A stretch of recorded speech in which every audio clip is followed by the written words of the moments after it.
አንዳንድ ጊዜ የተለያዩ ካንቫሶች ይመለሱባቸዋል። ለምሳሌ እኔ ከሰራኋቸው ካንቫሶች አንዱ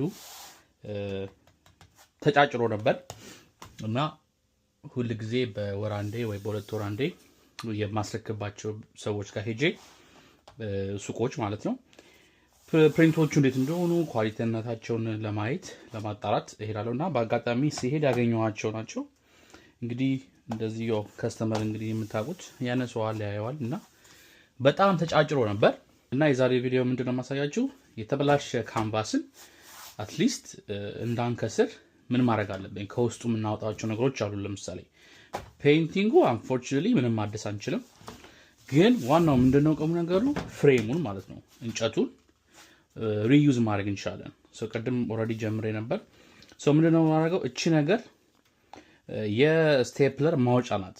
በዚህ ፍንቅል ለማድረግ ይቻላል ማለት ነው እና አንድ በአንድ ይሄንን አወጣዋለሁ ማለት ነው እና እንጨቱን በድጋሚ ለሌላ እንትን መጠቀም እንችላለን።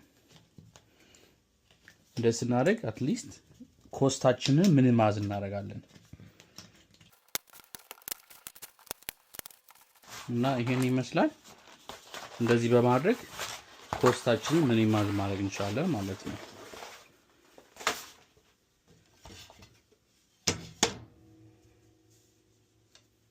ቴንክ ዩ ስላያችሁ አመሰግናለሁ።